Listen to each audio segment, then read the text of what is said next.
Welcome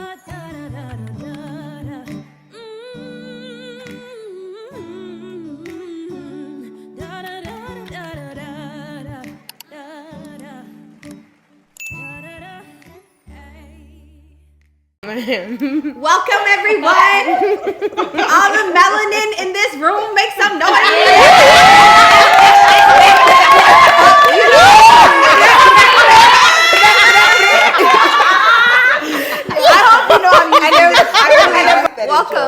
Welcome to our conversation.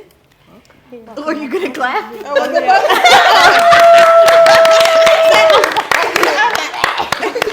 I think we all heard the term lighter is prettier. And I'm curious to know, what do you guys think that means to you and your culture? Or where you come from? What does that mean to you? In Ghana, when you come, you're like, oh, you're dark. Oh, that place is it hot? Because you've gotten dark. Caribbean culture too, like they will literally give you a nickname and that will be your nickname forever. Yeah. It will be like Docky. Fatty Boom Boom. Oftentimes we think that if you have lighter skin in our culture, you have more power in a sense. Okay. You are likely to be chosen for certain things over somebody who's darker. You have more privilege is what I'm trying to say. Okay. So how does that look in your culture, where you come from? So there was a girl, she was mixed, and she was like, oh, you're pretty for a black girl. Mm-hmm. Yeah. I was like, at the time I was kind of like, I don't know what that means. Are you saying like, out of all black women, I'm like the exception? Mm-hmm. So it was kind of weird because then like the darker skinned women, they weren't noticed. Yeah. And if you were like my complexion or lighter, you'll get a compliment. But if you're not, if you're not Hispanic or somebody, it's like we don't see you. True. So it's like it's everywhere, but not a lot of people talk about it. True. Like where I come from, in the South, is very like much so predominantly white. So already like in society, you already placed there because anyone who looks at you want to know like, are you mixed with white? What are you mixed with? So that's the main question, is what are you mixed with? So I think slavery kind of has played a part in putting segregation. So we all already separated as it is. So blacks and whites are not even supposed to be together. So when you're light skinned, you're looked at as one of the white people. So you do get more favor. But and that's where you born? Mississippi. Mississippi. So it's the South. So like segregation and slavery was real. Like it still exists today. Okay, so that's the South. So I'm curious to know too, like you guys are sisters, right? And I think Chris is darker and you are lighter. So what does that dynamic look like for you guys? So I'm pretty sure you have some stories, some experiences, especially being from Mississippi. Yeah, I mean, I'll say, I like my turn. I feel like I'll say, for us, we used to party back in the day, be out there in the streets. And, when we went out, when we went to the club and stuff, she got them guys. She got them guys. And for me, it was like, let me stay in my lane. Let me go for the black guys. Something I found interesting is that you guys grew up in predominantly white areas or neighborhoods, and somehow even within the white culture, they can recognize there's different levels when it comes to black people. You get what I'm saying? Like even white people can look at two black people and say, no, this one is better than that one. Yes. So some way, somehow, even in this like concept of like white people, black people, like white people know where they're superior. Like they know that if someone is lighter, if someone is mixed, that's the more superior person because they look closer to me than the other person. Does that make sense? Yeah. It's so crazy. But then I feel like who created that? I feel like it's us black people. Because to be honest, growing up in Africa, the worst racism I've seen is in Africa. Wow. Like as Ethiopians, like I love my culture, but we're so brutal with like, especially these kind of colorisms and stuff like that. Forget about just like being black, even your weight, like everything, like society wise. If you're not if you're not that person, then you don't fit in, period. Like you're not beautiful, you're not pretty, you're not even in the category. So like even recently we just went with Sky and Enyo, and I mean she got a pass because she was light skinned, but she was walking down the street with what, like loose shorts and a loose shirt or whatever. Two-piece. And typically that's like a taboo. Like they were all staring at her, ready to eat her alive. Like that was a disgrace to my country. Like you walking out here with shorts. But it's like, Imagine. literally. But if she was dark skinned, baby, oh no, like she would have got stoned. Like there's a certain like, okay, you're cute, you can do it, but I'm judge you, but it's still cute. You get what I'm saying? Like they'll sexualize you in a way. But if you're dark skinned, it's kind of like, you're not even cute. You're like, already missing the mark. you What already you missing. doing? You know what I'm saying? So I think for me culturally, I think it's always been Zamira. Hi, would you like to join? Well, like white people are the first to be casted in movies, and then a mixed person will come along. They'll be the first because I don't think blacks had that opportunity. So already you put them on a pedestal. Like, oh, I want to be like them, or if I'm like them, then I'll be selected. So you don't. Am I making any sense? Yeah. Like you already like in your eyes like white people are better. So that's where it stems from, like all the way back. So how Ages ago. for those of you who have dealt with that kind of discrimination or preference, how about within your own family? Let's not talk about strangers. Like, That's of course, good. we're going to deal with strangers, but like within your own family, how have you guys navigated, or how did that make you feel when you were preferred over the other? Or you were not preferred and the other got preferred? I'll say, so I learned this a couple years ago. My sister is a melanin queen, like she's a darker complexion, and I'm clearly lighter. And I never understood why my sister had this, like, she just really, really disliked me my whole life. Like, to the point where she was like, as a child growing up, and we have a 7-year gap, she would do like the craziest things to me. And I never understood why she didn't like me until I got older, and she explained to me because I had a lighter skin, I was pretty, I had curly hair, I was this and this and this.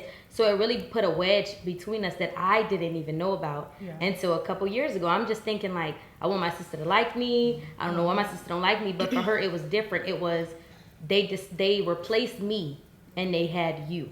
And everyone gives you the attention because you're the pretty light. Like she doesn't believe that she's beautiful because she's a darker complexion. So that was already something that like, I had to grow up with, like a sister that doesn't like me because of our different skin and how the family made her feel about it. Like she felt like a reject and I was like a redo. Like I was redoing her place, like taking her place. So that already put a wedge between my sister and I. And then also my dad, he is African American full, but my mom is mixed. And then the woman after my mom was white. So it was kind of just like, for me, it's foundational. Like I don't even see black men with a black woman because everyone I know around me is getting a mixed woman or you're getting a white woman. And even like when I was with my white family, I would be the darker one because it's all white people. But they were the type of white people that had one token mixed child. But I was darker than all the mixed children because my mom's mixed, my dad's black. So they would literally call me their black girl. Like my stepmom would be like, oh yeah, this is my black girl, this is my black man. So like I've only known like that preference, but then I've seen the flip side too where I'm around them and they're calling me black girl and I'm not getting treated the same way as everyone else.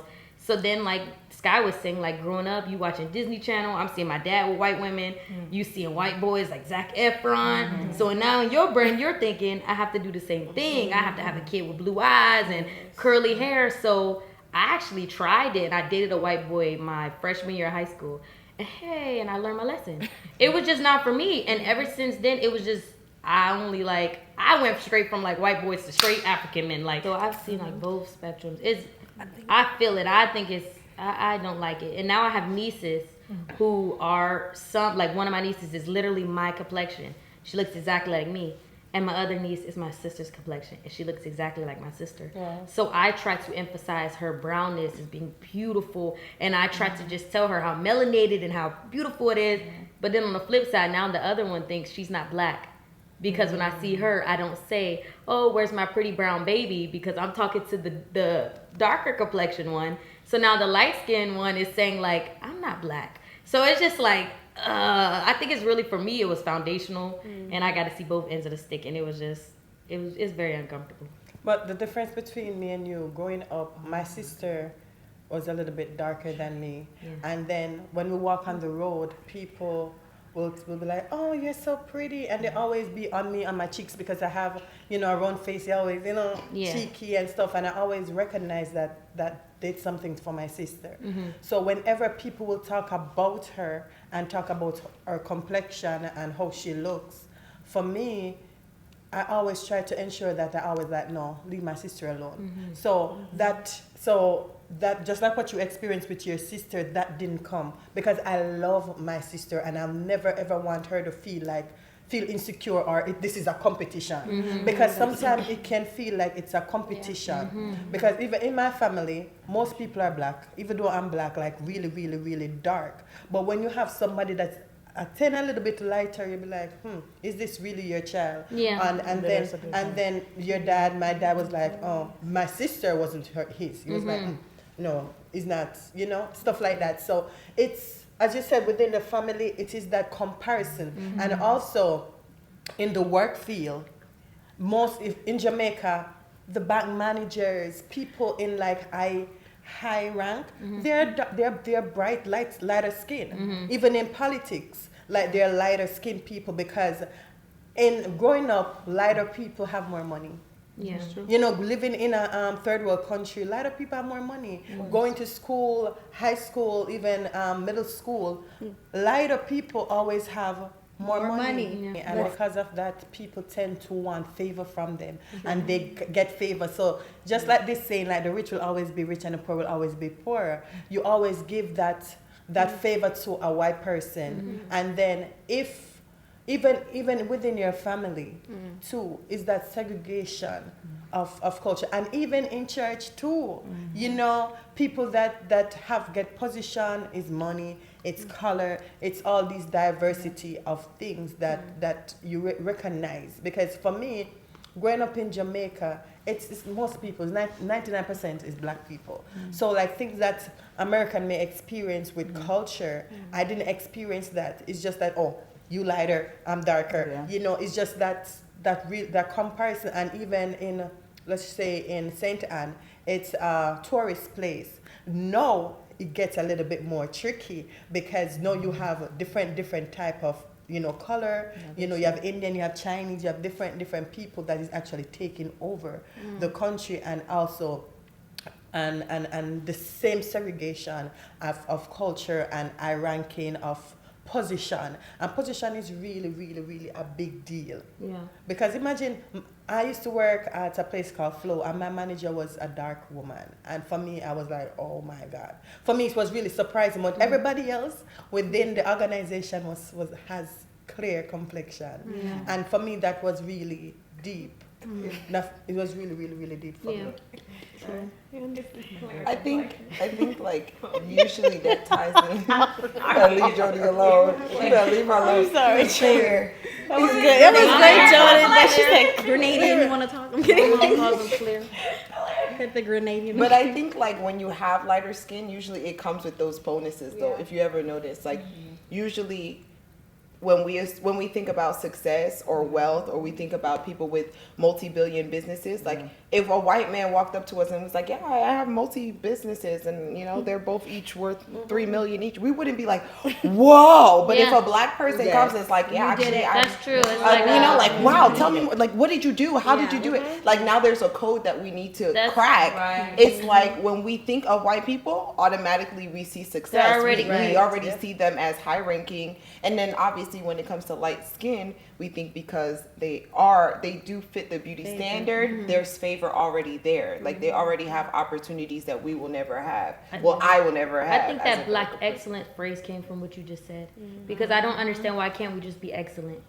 We have to be black excellent, because like you said, usually it's darker complexion people when they have big things like you just said, like all the money, all the it's like that's black excellence. But it's like it's just excellence. Like that's what I see in my brain. Why does it have to be black excellence? Why does that have to be a thing? It's because you have literally said that we couldn't do it because we did it. It's so excellent. But the white person that just did it, it's just normal. It's normal for It's just normal. It's tragic. For me, I get how like being in the world we're in, there's things we're not going to change. No matter how much we talk about this right now, we're not going to change it. Because what is it, systematic racism? Yeah. Systematic racism, where it's like, yeah, there's stuff we can't change. However, like what Jody brought up, when it's rampant, like in the church or in places that you feel, hey, we have a different angle, a different scope, you know, if we're talking like we're in a part of the kingdom of God and we don't have that racial or cultural whatever, Right. even though we have that difference, it's like, how can we now be better, I guess, be responsible at making sure we're not bringing that culture. I mean, it's already in there, you know, because we can't change it. But if everyone's living according to that standard, even subconsciously, how do we make it like, y'all get my question? Because for me, it's like, I don't have those conversations. Like, no one sits you down and says, well, how can I get better as a community? Versus like, that's just how it is, you know? Even like the guys in church, I promise you, it's like the conversations are like, she has to be light skinned. If she's and it's like, so I guess God only hands light skinned wives. Like, I don't know what it literally it's become like, you know, it's the Lord, and I get He works with your preference, but it's so stemmed into our like roots that we don't even know the difference of like what the heck, like, did it really get in us or I don't know. But what y'all think about that? Like, how do we get better? Like, how do we really like? Because I know people that bleach their skin. Like, I know people, and not just in Africa, everywhere. Like, and it's we've accepted it, and it's not to throw shade. Like, it's not. In Ghana we do it in Ghana, but it's like, how do we do it? And okay, I don't want to say how do we do it and still be proud, but like, I don't know. Let me stop talking. How do you become? I guess whatever complexion, the thing is, whatever your complexion is, you are beautiful. You are beautiful. Because I can look in the mirror, and it has to do with self-esteem as well. Because when I look in the mirror, what do I see? And also it's because of what other people say. Let me check myself and look in the mirror like, okay, I think I need to bleach. I want a man to really want me because if you know, I'm going to get a good man if I have lighter complexion and he's going to see me. But you have to see you for you. Whatever complexion you are beautiful. Anyway, you're beautiful. I am beautiful. All of us are beautiful. Yes, you are beautiful. You're in between. They bring it out. We don't know what they think of you. No, but like what you're saying, I'll be real with you. I think that it's easier said than done. Because it takes a really strong person to be like, yes, the world thinks I'm not fitting the standard of beauty, but I'm beautiful. Like, no, let's be real. Like, imagine like you go and you get turned down 5 job opportunities because of the color of your skin. And you know you have the potential to do something big in that industry. It's gonna hurt on a different type of level. Imagine someone you look up to telling you, just lighten your skin a little bit. So mama, can I punch them?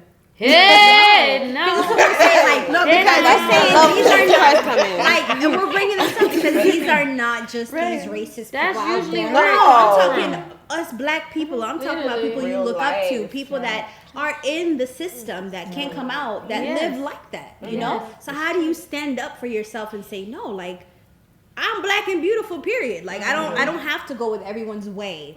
You know. And that's what Angel's saying. Like, it's way harder said than actually done. I think that's a good point because most of my family are like, you know, my mom is like your complexion. My sisters are your complexions. I'm the only light one and my niece. So I've watched them just grow up. Like, you have to be a strong, like mentally strong. You have to be. Because there's gonna be people who just see you and they just see the outside and they treat you however. So looking up to my mom, she is a very strong woman because we're from Los Angeles. Los Angeles has this aesthetic, like you have to look a certain way. So already you have to be strong. So it's really just conditioning yourself and not allowing your surroundings to condition you. Because your family can condition you to think the way they think, like they can get into your ear and be like, no, you need to have this kind of preference and date this kind of person. So just watching my mom and my sisters just say, no, I'm beautiful, I'm cute, I can, whatever. If the job turned me down, they missed a blessing. That's how they think. Like, you have to consistently tell yourself, and be your own MC. Yeah. You have to be your own MC. Or you can get you a twin like Jasmine Yeah, and Jamie. so- Now y'all handle that. Now y'all be like, you see her, you see me. Yeah. So what and you were saying, like you have to be strong. Yeah. Like, you really have to talk to yourself because people will come against you just because of how you look. I agree. I feel like you really have to be confident standing in who you are, because when things look different to people, they tend to frown upon it. Or they can see you as a beacon of hope, a light, and they can say, oh, if she can do it, then why can't I? And that tends to happen now with the platform of social media. We get to see a variety of people who look different. And now people are looking up to, like, if they could do it, I could do it. Look at Tabitha Brown. She's rocking her fro. She's doing this. She's doing that. And I can see a lot of change happening with that, even to the point of there was a movement where black women wearing their natural hair. Still now, wearing your natural hair, which was something that was frowned upon. Everybody's most stories, your grandma permed your hair, your mama permed your hair, it wasn't this, it wasn't that. But now we're stepping into a place of let me own who I am, let me be me unapologetically. And now that's opening up doors for the access for everybody to say, I am who I am and I'm loving me. And now you have no choice but to come to where I am, because I'm so confident in me that you have no choice but to bow down to that. And so that's a place, because we cannot change other people's minds. People are stuck in their ways. They like what they like, right? But if you show them a different way and say, like, they'll be more prone to say, I actually kind of like that. I think that looks good. So Just don't touch my hair, because Honestly. I think that's good. There's a connection that we have with, like, when it comes to us connecting as people, I think that's where our strength is. Like, if you have something that's hurting you on the inside, you may not necessarily speak on it because you feel like it's just you. Like, I'm having an insecurity with my skin color. But when I connect with other people that equally have that same insecurity, there's power in that, because now we can unite and say, no, we shouldn't have this insecurity. And that's what creates these platforms where people are owning their black hair, owning their skin color, and now it's a movement. Right. There's unity, you know. I was gonna say that I want to speak on the aspect of I do hair. So I hear a lot of women say, oh, even the curls that we have, oh, I want her curls, they're better than mine, they're too kinky, and it's just so ugly. And it really hurts me to hear that, because it's like, we see value in other people's hair, but we don't see it in our own hair. And it's like, if I don't have your hair, then mine's just not beautiful. And especially with little girls. Like, I did Aubrey's hair, and it makes me so emotional. She wants to wear it out because I cut her hair and I gave her a trim. She refused to get it done. Now she's like, I want to wear my hair. I want to wear my hair out. And I'm like, if we can get people to see just how beautiful you are, then I believe that we will start a whole new generation of people that would just be born into loving themselves. It won't be a thing of I have to, go out and make my hair straight. That's not going to be a thing for them if we create that culture now.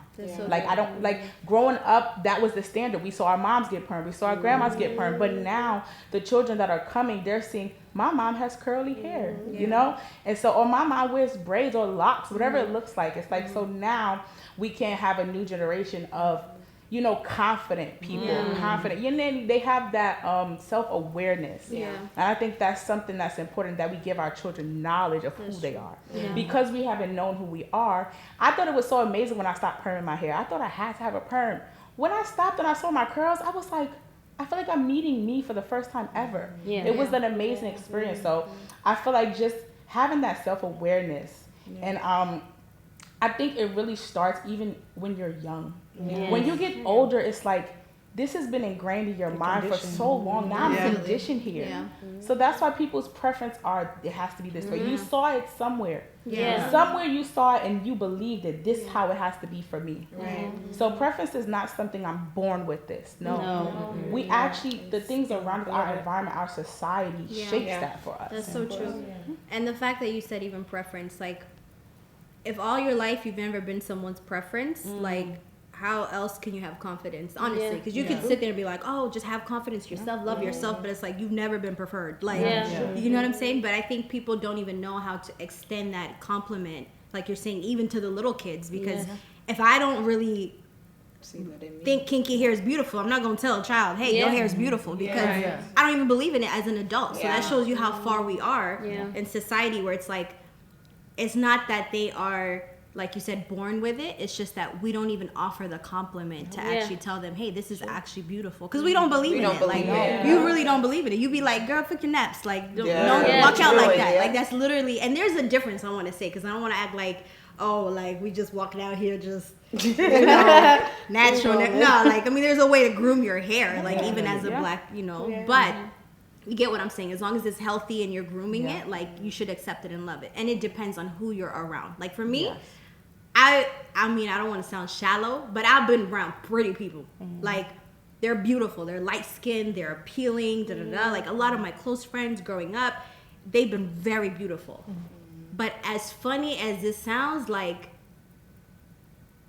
I genuinely felt ugly. Like, genuinely felt ugly. No matter how much someone tell me, you're pretty, like, look at you, da-da-da. I'd be like, but I'm not that. Like, it's not, like, I see what they get, like, I get I see the compliments there. I see the gravitation there. It's like, you can't compare it. Like, you can't, no matter what you told me, there was no sense of actual, like, I am beautiful in me to believe it. And what made it worse is because, especially when I was younger, the ones I would be around, they didn't do good at, like what Jody did, defending the darker system. It was more like, I promise you, I'm not even lying, I've had people come up to my friend and be like, you're pretty, you're not there. Like, literally, like, verbatim. And I'm saying, like, even in Amharic, like, that's how brutal my people are, where it's like, they'll be like, you got this, or like, they're very straight. You know our people, they're just brutal. Like, they don't. You're fat. Imagine you're fat. No way, Get lighter. You're too black. Like I was saying earlier, if someone says, hey, you got burnt today, or like, you're getting darker, it's not a compliment. Like, it's not. You're sick or something's wrong with you. And I can understand where you can be sick and that the health, but more likely they're not talking about like your actual condition, your health. Like, they're talking about just your looks. Like, you're not looking good, period. You know? So for me, growing up in that, it was very much like, I felt like if I was my friend, I'll be like, don't do that. Like, go somewhere. Like, but for them, it was uncomfortable too, because it's like, they don't know what to say. Like, they don't know how to respond. Like, they don't know what to do in that instance. So it really matters who you're around, the kind of culture you're bringing. Even to, because even my little one now, Zamira, like, even now they do that with Zamira. Like, people will come and be like, especially Ethiopians, they'll be like, oh, she's leaning on the African side. And I'm like, she's African. Like, they don't see that shady. Oh, that's another topic, by the way. That's a whole other topic. But it's like, she's African.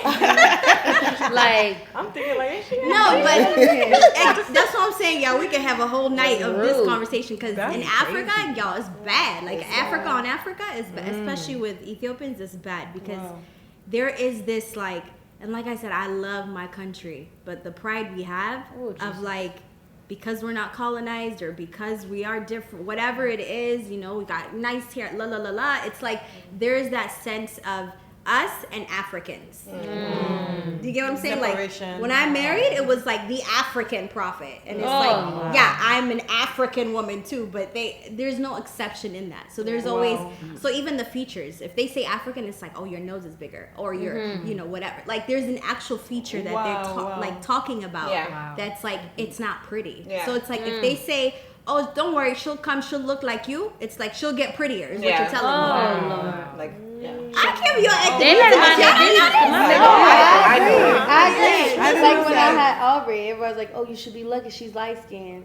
like, and what? there's like, even with associating with me as her mother, like, you see Aubrey and you see me, and it's just like, that's not your kid. Yeah, they don't believe. Like, most people believe, like, if I refer to her as my kid, they're just like, you're lying. Like, that's not your kid. And they're like, oh, that's Sky's kid. And I have to tell them, no, this is my kid. I remember being in a store, they would compliment me. She could be right beside me and they'd be like, oh, she's so beautiful. And I'm just looking like. She'll point to me and she's like, I was like, thank you. I mean, it's kind of like, thank you. But, like, and even in Mississippi, I feel like when, like, a woman, like, we'll go outside or we're playing outside too long. For me, it was always like, you need to stay out the sun. Yeah, you need to stay out the sun. And if I'm getting too big, it was not, oh, I'm not going to call you fat, but I'm going to tell you, push your plate away. Like, you need to stay away from the table. And put the fork down. Stuff like that. And it's just like, okay. And even me having short hair when I was younger, it's like, okay, let me. Y'all fat. Small head. If Y'all getting big. Y'all fat. You are big. You are big. Even my parents gave me the nickname Big 'em. And it was And like, dang. and like, they knew, like, okay, Peach is gonna ease off. We're gonna call her Big 'em. Okay, then. In Ghana, that's how we welcome you. Oh my God. Your name, you don't have any choice. Like that, they really don't. don't care. Like, I'm big fat sour man. yeah. Big black sour. So the sour means fat. So sour. So they say that when you so when you are fat, it make you have a lot of stain. So they say So you're sour. sour. Sour. They smelling sour. Oh, Like, it's crazy how we can laugh about it because it's so normal. It's ridiculous. That's so scary. Like, we're laughing about it because we're Jody's used like, to I came it. up with that one. No, I didn't. For all the Jamaicans, you know, fat sour man. It's like Mama said though, like when you're, I don't know, me personally in that situation where I would have like friends saying rude things about other people, because I knew where I came from and I found out how it affected me and the people around me, I would stand up. Yeah. So like my mom is mixed, she's white and black, but her white family, she was raised by her African Americans, they were racist. So her white family was extremely racist. They would speak down to her and her siblings. She actually, 3 of them got adopted by a black family, and 1 of them got to stay with the white family because the other 3 were too dark. Wow. So my mom has been conditioned to like have these thoughts and these ideas. Like she says certain things, and I always just chose to be the opposite. So my mom always felt like for example, when I dated that white boy one time, that was it. I actually went to my actual taste, which was I like African or dark men. Like that's my actual preference. If you was to say, hey, what's your preference? And my mom didn't understand it because she's mixed and she grew up with this idea that you need to be with this certain type of people. I didn't listen to her. And I refuse it. So like I would have African friends, hang around African people, only date African men, and it would be like, that's gonna be you uncomfortable. I'm living how I wanted to live. So you're not about to roast my friends. Like I wouldn't tolerate them compliments like, oh, you're pretty for a black girl, or you see my friend next to me, you compliment me, but not my friend. I'm gonna tell you, excuse me. You could take that back if you're not gonna say nothing to my friend. Like I chose to be different because I saw how it affected me growing up, and I wish somebody would speak up for me. So I just made a choice. Like I'm not. Yeah, you're the 1%. Yeah, I think you are the 1%. Because I think that, like, even for me, thinking about my experience, like, Ghana is predominantly dark-skinned people. Like, for them, they grew up in a melting pot where, like, everybody around them was a different ethnicity, a different race. For me, I grew up in New Jersey and the suburbs where it was literally white and Hispanic people. And you're the token black person where literally your nickname is African Booty Scratcher. So they've already identified who you are based off of your culture and based off of your color. And then, because there was other token black people, but it wasn't as black. You know what I'm saying? So then I had to kind of hold that and then still go home to my mom, who was already lighter than me and bleaching on top of that. So already mentally, I've accepted whatever it is that they have deemed me as, because I have an understanding that there is an ideal look that we're all chasing and all should be chasing. I just don't happen to fit it. So I can't be in a place where I'm defending my sister or whoever is being teased for their color of the skin because I was just teased for my skin color. True. And girl, we in the same boat. We both black. So you gonna get it like I get it, and we gonna have to get to the lighter, you know? We gonna all have to get to that lighter skin color, and if we can't get it, we deserve what we're getting told. That was the mindset, unfortunately. But as you grow and as you learn more about who you are and who God created you to be, you have an understanding that no, this is who I am, and I look great. It was like that in New York as well. They would do things like that. We mask it as saying foreign. I want a foreign girl. I want her to be foreign, exotic, meaning she had the straight hair and all of this. But I actually I feel like there has been a switch, because growing up you did hear the African booty scratcher. Now you hear the Afro beats. You see what I'm saying? So now the culture is being more explored instead of demonized. People are like interested, actually assimilated and saying I'm from here and from there, even though they're not, because they're getting more used to the idea of it. So being Caribbean as well too. We were called fobs. Y'all know what that is? Y'all know fob? Like a key fob? No, girl. Bob is fresh off the boat. Yeah. We wasn't so fresh. They used to tell the walk up in Mexicans that that. school smell like onions and sweat and everything else and spices. Girl, ain't nobody The like that. It's so What? racist. I mean, It would you know smell how like their Ethiopians food. how Yeah. we cook, we throw down. It smells so Like amazing. Indians, I mean, it it tastes like good. Indian Yeah. curry. That Yeah. was not nice. So that's what I noticed though. Like African Americans, they were harsh, bro. Yeah. They're What?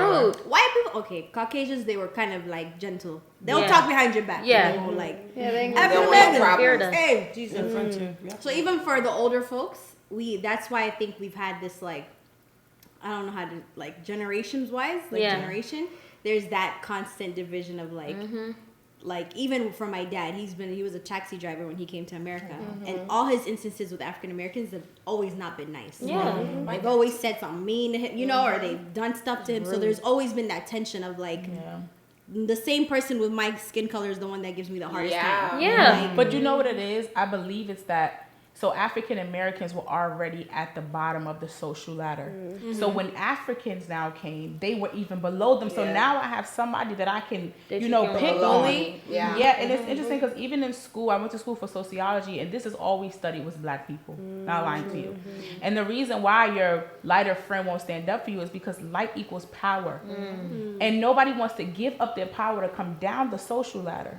That's not a thing. They look at it, why would you do that? Yeah. So everybody's trying to climb up the social ladder because they want power. Yeah. So the lighter you are, the more access you have, the more power you have in society. Yeah. And it's even crazy because I remember growing up, and the Africans would try to hide their African. If I'm light enough, I can hide the fact that I'm African. And so I would never tell you that I'm African. Unless your mom called and picked up the phone and now I'm speaking another Then I can hear her language. accent. And it's like, boom, you got caught. And even then they would try to say, Mom, I'm going to call you later. I'll call you back later. Yeah. calling you now. Yeah. Come home. So there was that blending of like, I'm trying to assimilate all in American culture because I don't want people to know who I am. Yeah.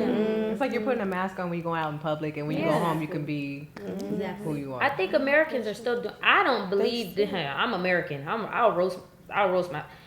When Afro beats, no, because I think they be lying. I'd rather people just be honest. They still judge Africans, but they like what's in and what's new and what's popular. but So it's and not what's like they still trending, respect yeah. But Africans. I think they judge them because of, like I said, I mentioned, like if a smell is smacking you in the hallway and Yeah. like somebody's reeking of sweat and it just smells like, because it's their onion or their Yeah. spice, like you're not gonna jump up and be fake and be like, you smell good, girl, that's delicious. You're gonna be like, That's delicious. you know. But that I guess it's the maturity to be like, oh, they cooked, like Yes. it's just food, like it's spices, like they're not reeking because they stink. Yeah. And even if they do stink, there's a like, I don't know, there's a compassion just for humanity, of And just they don't. understanding and accepting of someone's like culture. Yeah. Instead of just jumping up and like, oh, you just dirty, or you just this, or you just Yeah. that. I think that's what we Fried lose. chicken, Like like, we smell don't like have that chicken grease. acceptance We just to don't like go have beyond true what we humanity. know. You know, going to how school it smell like was. chicken grease. Hey, Like, we go to school smell like chicken grease. know Like your you mama black. cook. You smell like Mama chicken fried grease. chicken a Your lot, mama don't fried she? chicken last night. But you see how they still use your blackness against you. Yeah. Even Yes. in predominantly white places. if you don't Even smell like white washing people. powder or something, like Yeah. if you cooked a meal and you still have that smell, Yeah. Yeah. I don't have the storyline of white people seeing me as being a token black girl. Like when I dated that white boy, I didn't know this until after, but his white friends would be like, "Why are you dating a black girl? That's disgusting." For me, it was like only okay if I do talk to a white guy or somebody. Because of my skin complexion, it was more like a one night stand. It's like, okay, I don't see this as long term. So let's be like a one night stand type thing where, all right, we can be friends, but if you ain't that light skin, I know I ain't gonna date you. But that is also like not in the South, but I used to live in Phoenix, Arizona, and there was this girl. She was mixed, so in Arizona, it's a thing where black men really like to date Hispanics. It was like black men don't really go for black girls in Phoenix, Arizona. So it's about dating preference because, like Kiki said, she dated a white man, and she wasn't really feeling it. And then you said you dated a white man. That's all you were looking for, because that's all you wanted. And I couldn't date him because I was too intimidated. I was like, I couldn't date him because my mother said hell no. Mama, I've dated a white man before. Yeah, it's a difference. So where is it coming from? Like the influence? Is it that you were heavily influenced from your family, or was it that now that you're in school, you're influenced by like your peers, and you're like, I gotta date this kind of person? For us, What was that? being in the South, everybody wants to be like the white people. Like all the black guys, it's like they blend in. They're with the big lifted trucks, cowboy boots, the hats, the belts. The music, they look country music. So you already, your black guys are being like the white guys. So it's like it don't matter. It's just the color. Like if you date the white guy, you gonna date him. You date the black guy, you gonna date him because they big country anyway. Big country. And then if they are from the hood or like another area, like a different area from like the little small towns. Of course, now you have thugs. You call them thugs, the hood. I don't want to say the N word. Hood ninjas. You know, so you're outcasted. Yeah. And so you either even the guys date the white girls. Me, they would pick a white girl over me anyway. So I tried to be like I was trying to be something I wasn't. But even for her, I knew they'll pick her over me until I got in the world, and I'm like, wait a minute, I want me, go out there. I want you to come pull up, listen to some music, smell like a little ganja, you know. Pick me up, you know. I didn't really it was for white guys was out. If you were darker, I wanted you, what is a white guy now? Then I know it's so diverse. It's so many flavors to choose from now. Rather than I want to choose in vanilla. I got caramel. You got. You got strawberry. Yeah. When I moved to Texas, that's when I saw for real. There's no authentic, real. 100% Africans in Mississippi. So coming to Texas, I'm like, what? They made that? So then I'm like, I want to go over there with y'all. Call me. I'm coming hang out with y'all. I don't want to. So it is the society there. Yeah, it's where you're from. For me, my experience dating a white man was it's a little You did a white man.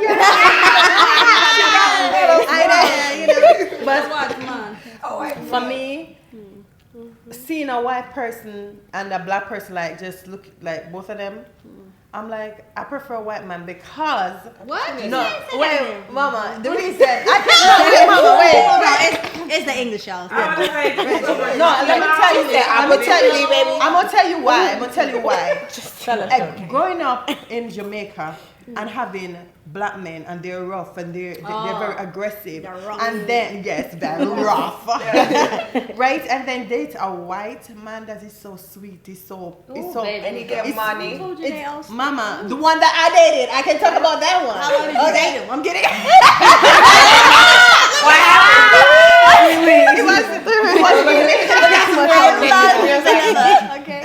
He was very patient, and it wasn't. I'm used to Jamaican men. You say no to sex, and they wanna force you. They wanna pull your clothes off. They wanna do all of that.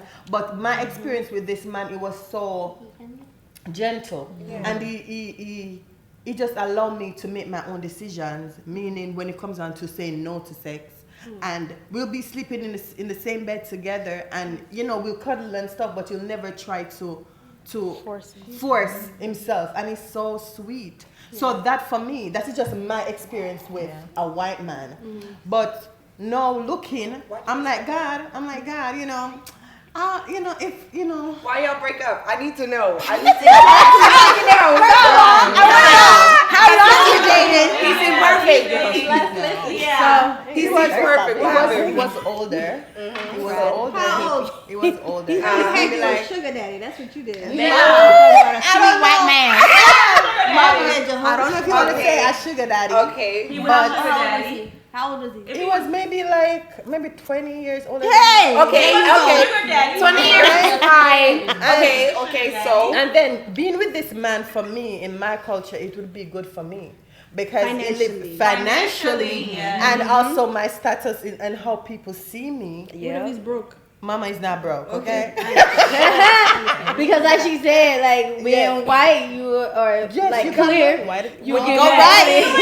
Let's say when you go right, your credit go right. So it's like another ticket. You just. So that was my question, really. Like, is it more so like there obviously was something missing that you guys you didn't stay together? What was that missing factor for you? One, it was a little bit too old for me. Okay. And then the second thing, it wasn't safe. And at that time, I was a Christian. And in Jamaica, they always talk about you can date somebody that is unsafe.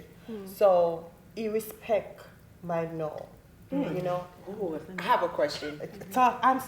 So if you had a black man, right, that was everything that you wanted, and a white man that was everything that you wanted, Sweet.